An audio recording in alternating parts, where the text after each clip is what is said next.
Okay. Yeah.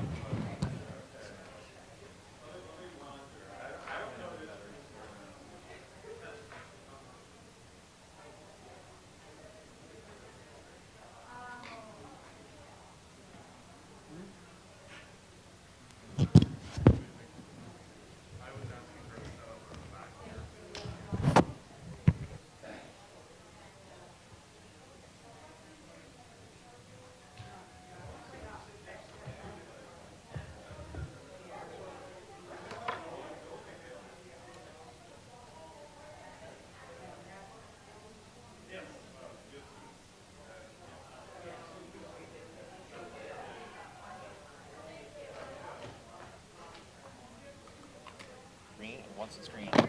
That's good to go. Okay.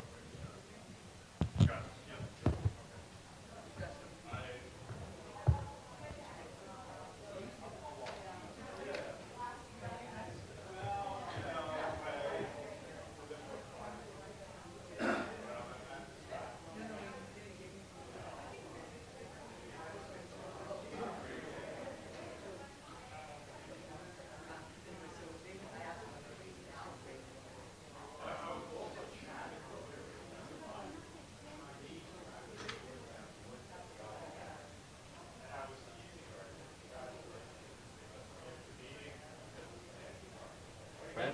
Once it's green, the person starts talking. Okay. So don't just flip it on and hand it to them, or they'll sit there. Freak out.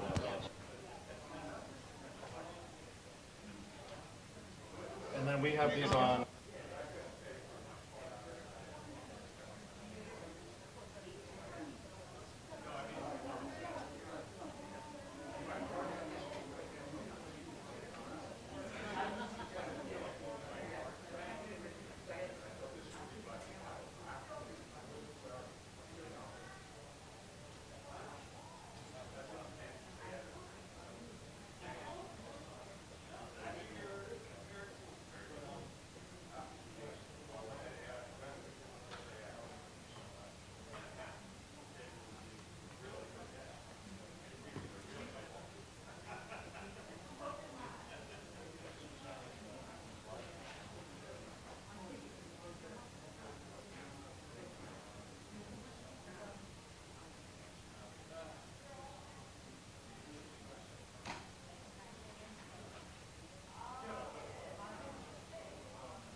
Good afternoon, everybody. Thank you for coming to this event today. My name is Jason West. I'm the graduate co-president of GW Think, Truth and Human Rights in North Korea.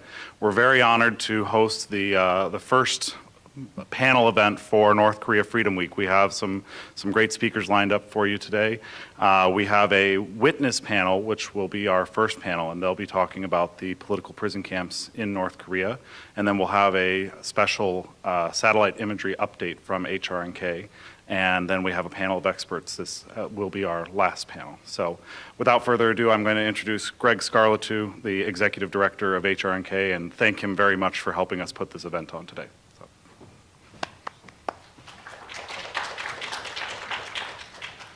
Well, thank you very much, Jason. It's a great pleasure to be here today. I would like to thank Jason West, his colleagues at George Washington University for enabling this event. Fantastic facilities, fantastic support. Again, we are gathered here to observe another North Korea Freedom Week. Our organization, the Committee for Human Rights in North Korea, HRNK, has been following, together with other human rights NGOs, of course, what is truly the heart of darkness of the human rights violations happening in North Korea. North Korea's political prison camp system, which is an issue that's so current. You're talking about 120,000 men, women, and children who are still imprisoned at these facilities today. You're talking about other detention facilities as well that we will briefly address in our satellite imagery presentation. And Suzanne Schulte, who again has coordinated this extraordinary effort, wanted to make this week a week that highlights the prison camps as a humanitarian issue and a humanitarian emergency. This is what the speakers are going to address today. It is, of course, my greatest privilege to introduce our keynote speaker this morning, Suzanne Schulte, who is co-vice chair of the Committee for Human Rights in North Korea, president of the North Korea Freedom Coalition. She has run 14 North Korea Freedom Weeks here in Washington, D.C., in Seoul as well. She's the one who first brought North Korean defectors to Washington, D.C. She's the one who first had them testify before Congress, has played such an important part in focusing attention on this extraordinarily important issue. Suzanne, I know that one of these days we're going to have a real celebration in Pyongyang. You've always said this together with our friends in the KP community. We're all surely working toward that. So, Suzanne, without further ado, thank you very much for what you do. Very happy to be co-hosting this event with you and GW. Thank you. Thank you, Greg. I appreciate you all coming out to hear about such a dark topic. But I want to tell you, if you spend any time with people who've escaped from North Korea, you will be greatly encouraged. And this is one of the first events of North Korea Freedom Week, and I hope you'll join us for events that are going to be going on all week long to explore these important issues. And I want to thank Jason West and George Washington University's Think for hosting this event, and my dear friend Greg with HRNK. I think one of the most important decisions I've made on this issue is making sure that Greg got hired as executive director of HRNK, and the entire board of directors agrees with that. But let me tell you a little bit about the background and why we're doing what we're doing here today. First of all, I did host the first defectors from North Korea back in 1997, and then the first survivors of the camps in 1998. And we actually had the first congressional hearing on the political prison camps in 1999. And it was hosted by then Senator John Kerry and Senator Greg Thomas. But at that time, there were only 5 known survivors. And there was a lot of concern about whether these witnesses were really telling us the truth. Were these really accurate stories? And we faced that for many years until Hidden Gulag was published. And I think when HRNK's first major publication, Hidden Gulag, was published, people really started to realize, no, these people are telling the truth. These are horrible camps that are in existence. But but that was certainly one of the pivotal moments in this. And it's so important to recognize that the reason why the North Korea human rights movement has moved forward so well is because of the defectors. It's the defectors, that the eyewitnesses who've told their stories, that have driven this issue. It is why we don't argue that human rights tragedy is happening in North Korea, and the human rights tragedy is more important than the nuclear issue, which is something that Greg and I have been arguing for decades. And I see Peter and I see Grace as well, people that have been involved in this issue, that have been arguing, you've got to pay attention to these human rights issues. They're critically important. And we finally won that battle, but we won that battle because of the eyewitness testimonies, because of the defectors, because of the overwhelming volume of evidence that came out. But another thing that's happened because of the defectors is North Korea's changed. North Korea's changed a lot. And even though it's still the darkest place on earth, it has a thriving market system that was totally created by the North Korean defectors themselves. It has an incredible flow of information that's going in and out, despite the best intentions of that regime to try to continue to keep the North Korean people literally in the dark. They're no longer in the dark. We brought to D.C. Recently 3 portraits that we're going to present to members of Congress that were made by 2 brothers in Pyongyang. These are absolutely gorgeous portraits that were made of members of Congress that had participated in our program of sending messages from America to Korea, to North Korea, in celebration of Solel, the New Year, and in celebration of August 15th, Liberation Day. And it's hard to know because we can't take a survey of the North Korean people saying, what are you listening to? But we tried to get the word out to some of the informants, and these 2 brothers literally risked their lives to make these portraits of American leaders. And they said, tell the American politicians that there's people in a dark place that still have hope. That was their response to the messages from members of Congress about the hopes and dreams that we have for the people of North Korea. So this is another example of the North Korean people risking their own lives to get a message out of how much our care and concern means to them. So the theme for North Korea Freedom Week is preparing for regime collapse and peaceful unification. And people ask me all the time, when is the regime going to collapse? And I always answer, tomorrow.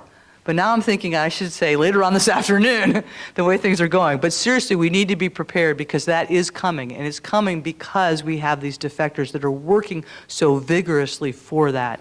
And you'll meet some of those defectors that are going to be on my panel, 2 of them. But there's a group of up to over 20 that are here for events all this week that are involved in specifically information flow, smuggling in USBs of information, sending in balloons launches with leaflets and money and shortwave radios, broadcasting into North Korea every day. And in fact, almost the entire staff of Free North Korea Radio is here. So that all during this week, these sessions are going to be broadcast into North Korea, all the things that we're talking about. And that gets me to the importance of what we're about to do here. And that is this. When the Nazi death camps were liberated, the international community vowed never again would we allow these atrocities to happen. But never again is happening. And what's happening in these political prisoner camps is that have been in existence longer than the Nazi death camps, longer than the Soviet Gulag, and even longer than the Chinese Laogai.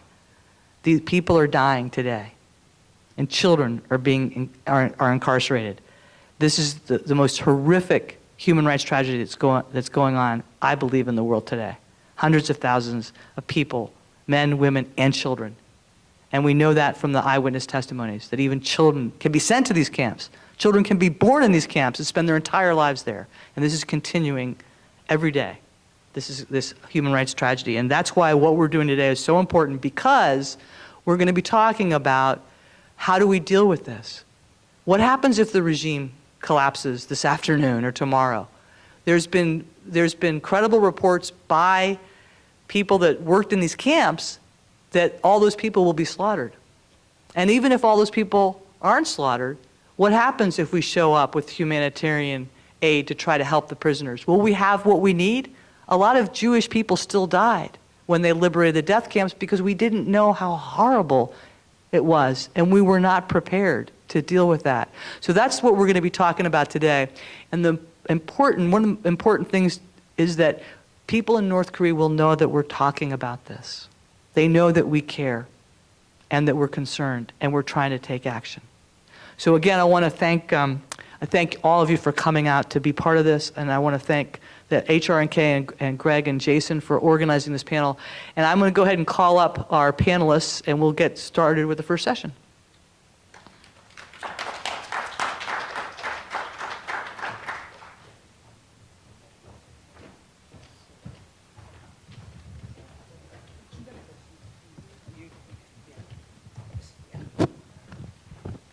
So I guess we're the only ones because they're going to be talking green. Okay, I got it.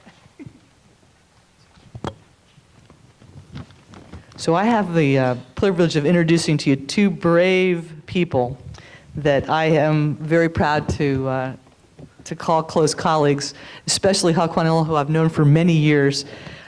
He is the founder of the Committee for the Democratization of North Korea, which was one of the first NGOs that was founded to work for promoting North Korea freedom. He was born in Kimchak, North Korea. He studied in Chongjin College of Shipbuilding. He worked at the Chongjin Dockyard as a party cell secretary, so he was part of the elites in North Korea. He was dispatched to Russia in 1986 and worked in the forestry, as a forestry representative for North Korea to Russia. But he decided to defect and escaped in 1993, but it took him 2 years. It's so dangerous for these defectors when they're trying to escape. It took him 2 years to be able to get to South Korea, to get to freedom. Hughes' career in technology management continued as he used his knowledge and background when he got to South Korea to work for the Korea Electric Power Corporation, which is based in Seoul. And he has been leading the Committee for the Democratization of North Korea since 2014. Now, he's going to speak second because he's going to talk about the meaning of these camps as a method of control and as far as his perspective from somebody who was serving as an elite. The other witness that we have is Lim Hae-jin, who was born in North Hamgyong province. She enlisted in the military and served for 7 years as a communication operator. Her first defection was during the height of the Arduous March in 1998, this is when the famine occurred in North Korea and so much starvation. She paid brokers to get to China, but as happened to over 80% of North Korean females that do cross that border when they're trying to escape, she was sold 2 times, 2 separate occasions, to different Chinese men. And she was arrested while in China and repatriated twice. And she's going to share with you what happens to North Koreans who are repatriated. She finally made it to South Korea in 2001, and she's now working for the New Korea Women's Alliance, which is another defector NGO founded to help the defector women be mothers reunited with their children. They get separated from when they're trying to escape. I can tell you that I just hosted Mrs. Lim we did at the UN Commission on the Status of Women for a special panel where she gave testimony there as well. So with that, I'm going to ask Mrs. Lim to go ahead and give her testimony.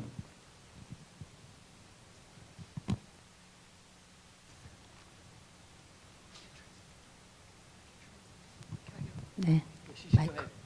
네, 맞습니다.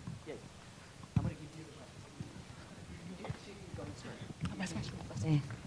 네, 안녕하세요. 저는 탈북민 임혜진입니다. Hello everyone, my name is Lim Hae-jin. I'm a North Korean defector. 저는 북한의 정치범 수용소가 어떤 것이며 그곳에서 어떤 인권 유린 행위가 일어나고 있는지에 대하여 말씀드리려고 합니다. Today I will tell you about the political prison camp in North Korea and the reality of the camp and what kind of human rights violation happening in the camp.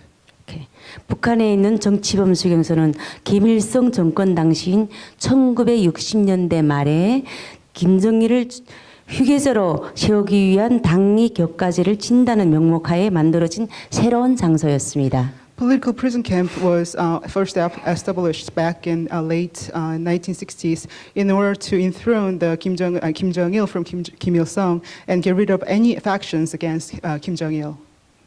정파 분자들을 숙청한다는 명목으로 설립된 정치범 수용소는 잡혀온 사람들은 우리와 같은 사람들이었지 완전 다른 사람들인 줄 알았지만 그 사람들은 우리와 같은 평범한 사람들이었고 오히려 국가기관에서 높은 곳에서 일하던 사람들이었고 아니면 또 말 한마디 잘못해가지고 당에 숙청되어 온 사람들이었습니다. When I first met the political prisoners, I thought they were totally different people from us, and so should be separated from the society. But later, I found out that some of them are actually from the elites, and some of them are just an ordinary citizens that, like us, just made a small mistakes. 북한에서는 6.25 전쟁 당시에 일사후퇴 때 원잡 폭탄이라는 그 바람에 항해도 쪽에서 살던 사람들이 남한으로 간 경우가 많았는데 신분이 안 좋다는 이유로 그들 대부분이 정치범 수용소로 끌려왔습니다. For example, during the Korean War, some of the people, many people from the Hwanghae province, actually they went to the southern parts because of the rumor circulating that the U.S. troops were going to bomb the region. So they went to the southern part of the peninsula. But when they came back after the war is over, they were charged for the political crime and incarcerated in the political prison camp. 정치범 수용소에서의 삶은 새벽 5시부터 저녁 11시까지 잠자리 들기 전까지 모든 것이 감시와 보고책에 아무런 보수 없이 일하는 것이 전부였고 삶 자체가 지옥구 자체였습니다. In political prison camp, the day started from 5 o'clock a.m. and ended at 11 o'clock p.m. Everything was monitored and the prisoner was exploited in the slave labor. 수용소 안에서는 가족이 함께 끌려 들어와서도 얼마 지나지 않아서 남자들은 따로 곧바로 골라서 다시 북한 전역의 탄광 광산이 제일 힘든 전역에 보내지다나니 정치범 수용소 안에서 생활하는 사람들은 여자들과 아이들 그리고 장애인들과 노약자들이 더 많았습니다. When even a whole family arrived, male members were separated and sent to the coal mines. And so in terms of population, most of the prisoners were either women, old generation, or the people with disabilities. 그들이 체계는 자체적으로 농사를 모든 것을 해결하게 되었고 그 안에서 생산되는 농산물이나 탄광에서 생산되는 석탄은 다 국가에 반납할 수 있었고 죄인들은 보수가 없으며 인간으로서 선고